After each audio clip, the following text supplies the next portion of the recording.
My name is Ralf. I'm one of the founders of Fincite.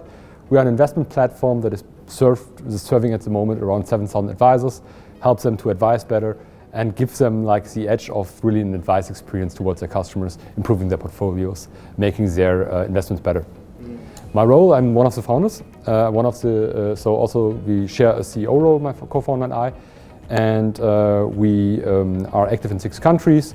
My current activities are a lot on getting to see which countries we might open next or where we go next. This year we had the first success with the US, first US company onboarded. Quite exciting times. Fantastic. Are there any countries that you're looking at the minute that you're looking to get off to in the next couple of weeks or next couple of months?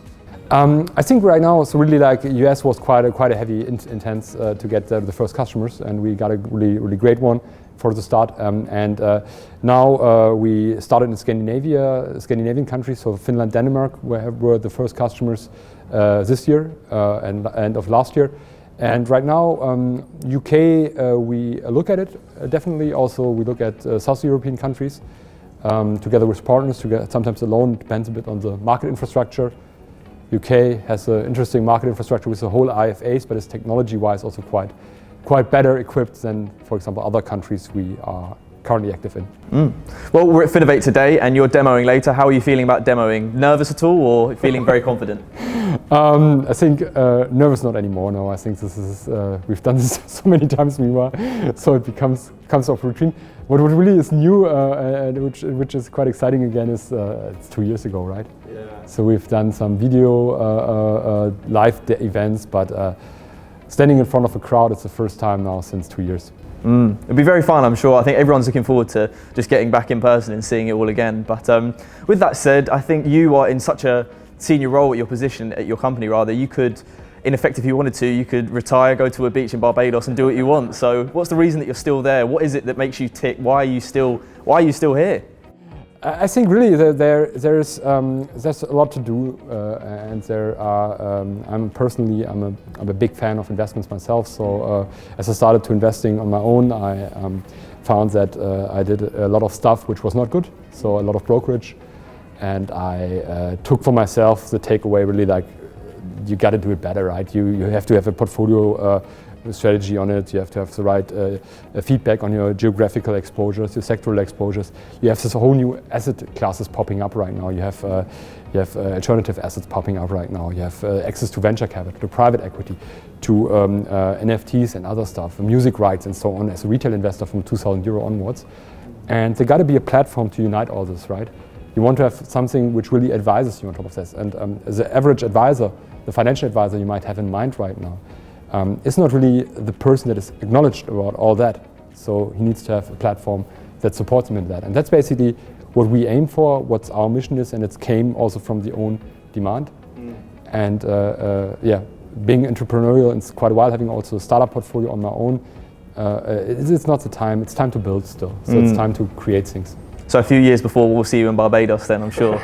But with that said, you say that you still have things to do. What sort of things do you think that you still personally have to do and also within the company? I really think that we have a huge waste still when it comes to money. So putting it simple, there are people own money in cash accounts. You have money in investment accounts which are poorly managed. You have money from financial advisors which are not acknowledged in this kind of how you build asset allocation strategies and so on. So you have a lot of waste, which at the end makes and also pension gaps, and also it's like things. There's a lot of waste where you see that the money is actually there, but it's not allocated efficiently. And I think I'm always a big fan of Star Trek. So when I think about how Star Trek would have money allocation as a task, it's algorithms, right? It's about being individually tailored, personalized, but algorithm-driven, and that's a bit what we want to see. And I think the bridge we have to get now is get the people which having the financial advisors, which having the customer connections on board on the platform to help them, empower them to become faster, better, and so on. And once you've done that, you transition this whole into a future which is way more efficient and way way less complicated. And then speaking briefly, just a little bit about the platform, would you say that because there's so much integrated into it, you're saying, talking about NFTs and then also amusing stuff, has there been sort of one facet that's been a bit more difficult to integrate than others, or has it been pretty much a smooth process from start to finish? Not at all. I think the most difficult part are the custodians, so the brokers. So really like, so the brokerage platforms, the back-end custodians that the advisors are using, it's a hell of a analog business still. And what we do is basically we match the data of your portfolio today with market data, and of course there are also some problems to solve, like data is not available and so on. But actually the old world when I mean like the stock market, the bonds, funds and so on, there the gathering of the current status is a bigger challenge than in the new, let's say, new investment classes in crypto and so on. Everything is quite well structured technically. So that's the biggest challenge, and the second biggest challenge is really the compliance, to make everything in a way that the advisor can really advise on this topics, not just to limit him. But then, so saying about Star Trek, one of the books that I've read recently is T-Trekonomics, the economics of Star Trek. So do you think that we could ever end up in a moneyless society, or is that something really too far in the future? Yeah, it's a great thing. I mean, a great question these days, right? I mean, you see currently what's happening with the US dollar. What is happening is fascinating, because we might be in a shift of the world's power. So like with the current sanctions against Russia, the US opened up for a bigger discussion on the payment systems, on the monetary systems, on the on dollar and topics like that. So when you talk about money, it's always a systemic question. And I think at the end, what you will always have is the question, like, you have something and you can put it into something. Like you have, let's say, money and you want to invest into something.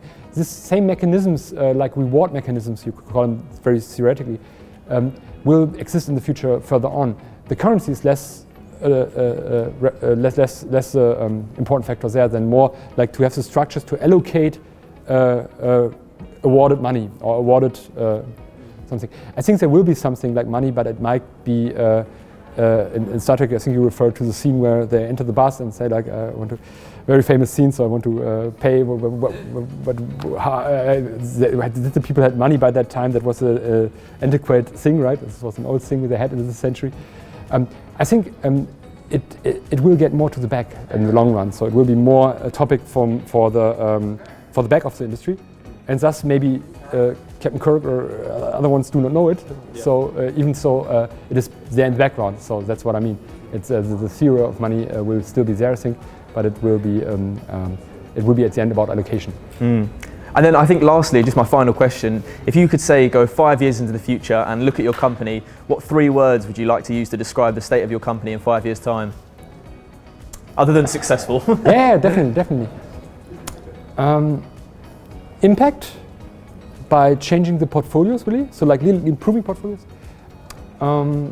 Coverage by being able to cover as many asset classes, as many investment opportunities as possible. And a third one is,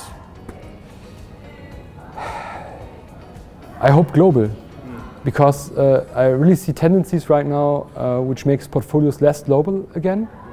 And I hope this is not a global trend this is not a trend we will have in 5 years from now still, that we have more localization again. But that's a hope. Wow, so more excuses for you to fly around the world as well. Not too bad for you.